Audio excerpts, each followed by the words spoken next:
Joining me now is a man not known for sitting on the fence. He passionately opposed the invasion of Iraq, and now he feels that Hezbollah is justified in attacking Israel. The Respect MP for Bethnal Green is in our central London studio.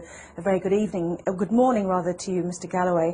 How do you justify your support for Hezbollah and its leader, Sheikh Hassan Nasrallah? A preposterous way to introduce an item, and what a preposterous first question.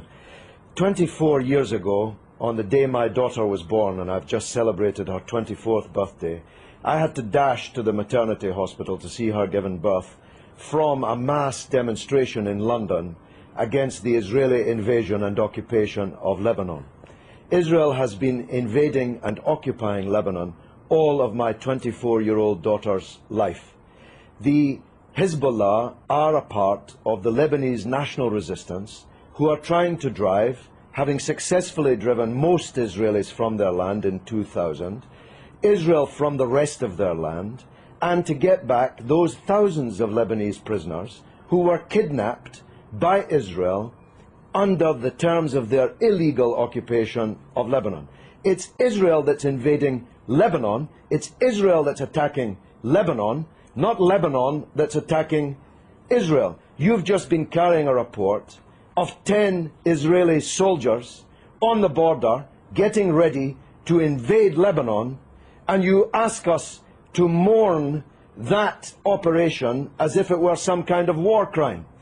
Israel is invading Lebanon and has killed 30 times more Lebanese civilians than have died in Israel. So it's you who should be justifying the evident bias which is written on every line on your face and is in every nuance of your voice and is loaded in every question that you ask.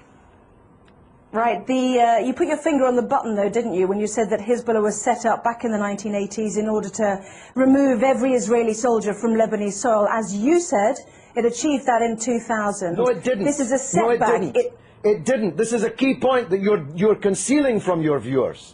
Israel was forced out of most of the south of Lebanon in 2000. It still occupies a part of Lebanon since 2000. The Shebaa Farms area, which is subject to this latest UN draft resolution. Thousands of Lebanese prisoners have been kidnapped by Israel. Hezbollah I spoke just a moment ago to the Israeli Foreign Ministry spokesman who said that the 3 Lebanese who have been captured, perhaps you'd like to use that word, have been before a judge and been through a court of law. Oh, please, have a slightly longer memory than 4 weeks. I'm talking about the thousands of prisoners taken during the 18 years of Israeli occupation, illegal occupation of South Lebanon. These are the prisoners that have to be released in exchange for the Israeli soldiers that were captured at the beginning of this wave of the crisis.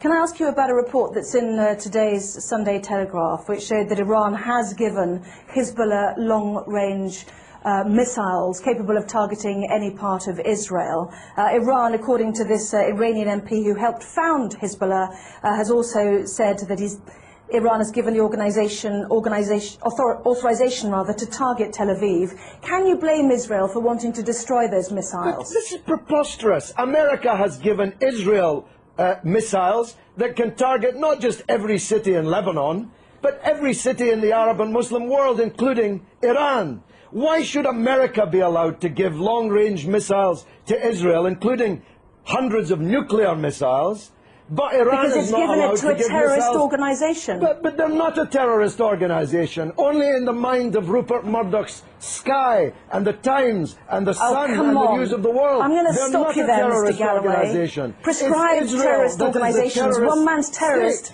is another man's freedom fighter. We know that perfectly well. In most people's eyes, they are deemed to be. They had a choice, didn't they? Let's understand this. They had a choice, like the IRA, to take on politics.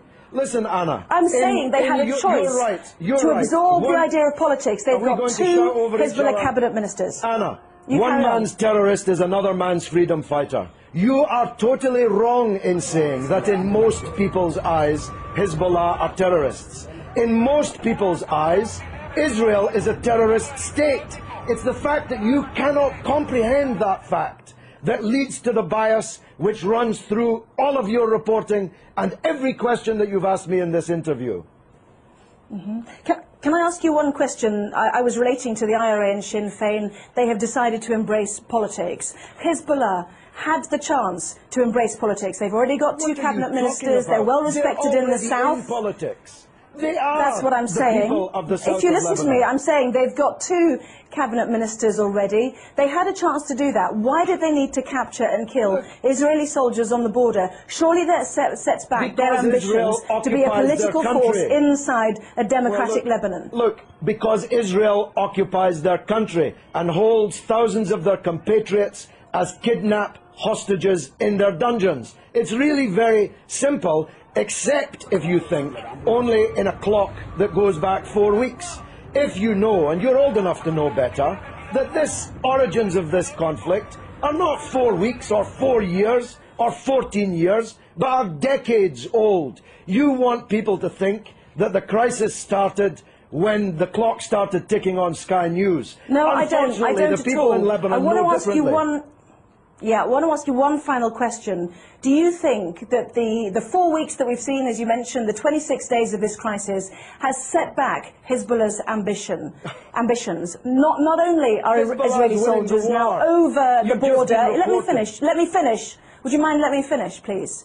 Not only are Israeli soldiers over the border in sizable numbers, but also there claims to be a good political organisation to help a democratic Lebanese government with the Syrians who've also now left an independent state.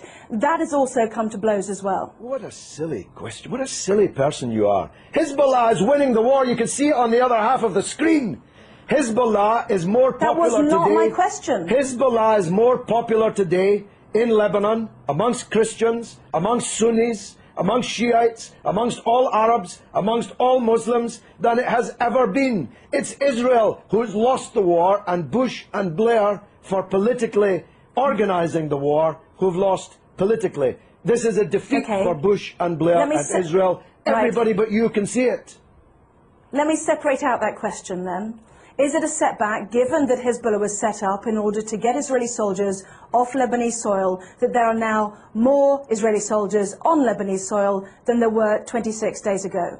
Well, they seem to be getting a bloody good hiding on the other half of the screen that I'm watching. Maybe you can't see it, but I'm watching them getting a bloody good hiding in the war. So if that's a success, I'm not sure what a failure would look like. The reality is that this conflict will go on. The United Nations resolution solves nothing, gives Lebanon nothing, gives the prisoners in Israeli dungeons nothing, and as Anne Clewid, my erstwhile colleague, was just saying, Israel has just kidnapped even more Palestinian politicians, cabinet ministers, members of parliament, and thousands of others held in Israeli dungeons, and this war will continue until the overall settlement is reached. That settlement must mean Israeli withdrawal from all occupied territory that it currently holds since the war in 1967, the release of all political prisoners, and a state for the Palestinians with East Jerusalem as its capital. No justice, no peace. You're not going out of business as a newscaster in Jerusalem anytime soon,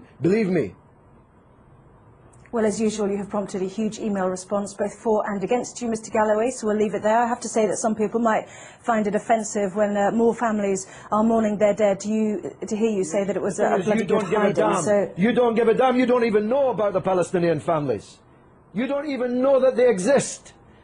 Tell me the name of one member of the 7 members of the same family slaughtered on the beach in Gaza by an Israeli warship.